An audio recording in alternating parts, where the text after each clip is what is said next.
Have you heard this yet? Donald Trump just dropped a major bombshell. He says he wants $2,000 stimulus checks for every American. That's right, a new round of direct payments, across the board.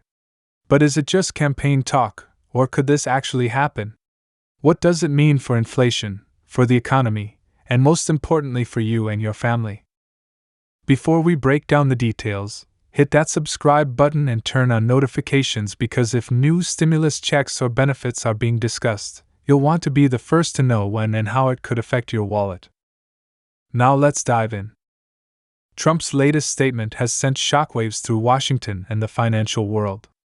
In a recent interview, the former president made it clear, if he returns to the White House, he wants immediate direct payments, $2,000 per person, to boost the economy and put money back in the hands of Americans. That's not a vague idea. That's a direct number, and it's a message that instantly reignited one of the most politically charged debates in modern history. Should the federal government send another round of stimulus checks? This announcement didn't come out of nowhere. Over the past few weeks, Trump has been carefully positioning himself as the candidate who will fight for the working class. He's been talking about grocery prices, gas prices, and how the middle class has been left behind. And now, with the 2026 election cycle heating up, this new promise of $2,000 checks could be a defining moment in his campaign strategy. So what exactly did he say, and how realistic is it? During his speech in Ohio last week, Trump said, "Americans are hurting. Families are struggling. The government has taken from you long enough, it's time to give it back." He then added, "We did it once, we can do it again, and this time, we'll make it bigger and better." Those words, bigger and better, are what caught everyone's attention. Because during his presidency, the first two rounds of stimulus checks were already historic. The first check, approved in March 2020 under the CARES Act, sent $1,200 to most adults. Later that year, Congress approved another $600 payment. Trump, even at the time, pushed for more, saying $2,000 would be fairer and more impactful. Back then, Congress resisted, citing inflation concerns and national debt. But now, years later, as the economy still struggles with rising costs and wage pressure, Trump's call for $2,000 checks has returned louder than ever. But here's the question: could this actually happen, or is it just another campaign promise designed to grab headlines? Economists are divided. Some say another round of checks could provide immediate relief to millions of Americans who are still living paycheck to paycheck. Others warn it could send inflation soaring again, just when the Federal Reserve is finally trying to stabilize prices. The timing of this proposal, coming right as the national debt passes $35 trillion, adds another layer of complexity. Let's break that down. When stimulus checks were issued in 2020 and 2021, consumer spending surged. The economy bounced back faster than expected, but so did prices. Rent went up. Food prices went up. Energy costs went up. For many families, that stimulus money was gone within weeks. Yet, the effects of higher prices lingered for years. That's why some analysts are skeptical of Trump's idea. They say it could repeat the same cycle: short-term relief, long-term cost. But Trump's argument is different. He claims this wouldn't just be another handout. He says it would be funded by ending wasteful foreign spending and reclaiming money wasted on bureaucracy. According to his team, they want to redirect billions that currently go overseas or get lost in administrative costs and send it directly to American citizens instead. It's a bold promise and a politically powerful one. Think about it: in an election year, what sounds better than a $2,000 check hitting every voter's bank account? That kind of message resonates deeply with working-class families, seniors, veterans, and even small business owners who've been squeezed by rising costs. It creates a clear image: Trump is the candidate who puts money directly in your hands. Now, whether you agree or disagree with him, you have to admit it's a strategic move. Meanwhile, the White House and several Democratic leaders have already responded cautiously. They say the focus should be on targeted relief, not across-the-board checks. President Biden, in particular, has emphasized investments in infrastructure, manufacturing, and clean energy long-term growth rather than short-term payments. But with Trump's proposal now dominating headlines, Democrats may find themselves under renewed pressure to respond with their own version of economic relief. So where does this leave the average American household? Let's imagine you're a family of 4, 2 parents, 2 kids. Under Trump's plan, that could mean $8,000 in direct payments. That's enough to pay down credit card debt, catch up on rent, or handle medical bills that have piled up since the pandemic. For retirees on fixed incomes, a $2,000 boost could make a real difference, especially with Medicare premiums and prescription costs climbing every year. But again, none of this is official policy yet. It's a proposal, an idea, a campaign promise. The actual path from promise to payment would depend on multiple layers of approval from Congress to the Treasury Department to state-level implementation. And that's where things often slow down. Still, history has shown that big ideas can gain momentum quickly, especially when public pressure grows.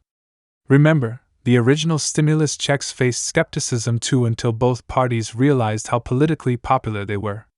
Once Americans saw those deposits in their accounts, the idea of direct relief became mainstream almost overnight. Could that happen again? Possibly. Especially if the economy weakens further or unemployment ticks upward. But let's take a step back and ask, what's motivating this move right now? Some analysts believe Trump's new stimulus pitch is about more than economics, it's about messaging. It's about framing himself as a populist champion again, someone who understands everyday struggles. Inflation, high grocery prices, rent, these are issues that cut across party lines. Whether you're Republican or Democrat, everyone's feeling the pinch. So a promise like this isn't just financial, it's emotional. It's about restoring confidence, control, and a sense that the government is listening. And that's powerful. But there's also another side to this story, and it's one that Washington insiders are quietly discussing behind the scenes. How would this affect the budget deficit? Where would the money come from? If the federal government sent $2,000 to every adult American, roughly 260 million people, that would total over $500 billion. That's $500 billion. Even if some of that was redirected from foreign aid or administrative savings, the government would still need to make massive budget adjustments. Economists warn that unless it's offset, it could add to the deficit and increase long-term debt servicing costs. But Trump's advisors insist they have a plan. One senior campaign aide told reporters that this proposal is part of a broader America First economic renewal initiative, a policy framework designed to reallocate resources from international commitments back to domestic needs. The idea, they say, is not to print new money, but to reprioritize spending. Whether that can be done efficiently remains to be seen. Still, the political momentum around this announcement is undeniable. Within hours of Trump's statement, social media exploded. The hashtag #TrumpStimulus began trending across multiple platforms. Some users praised the proposal as exactly what struggling Americans need. Others dismissed it as unrealistic or politically motivated. Financial markets, too, reacted with caution. Stock futures briefly dipped as investors worried about potential inflationary pressure. However, consumer spending stocks like retail and grocery chains saw minor upticks on speculation that direct payments could boost demand.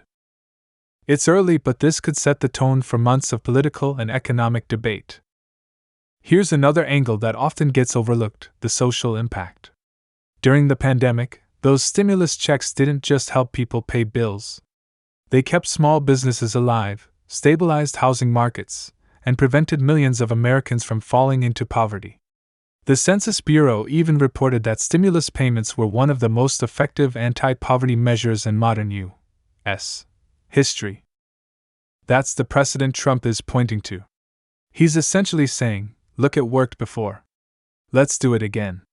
And for many Americans who remember that relief, it's a compelling message. But there's also fatigue, a sense of skepticism after years of political promises that don't materialize. Many voters are asking, will this actually happen, or is it just talk? And that's where your opinion matters.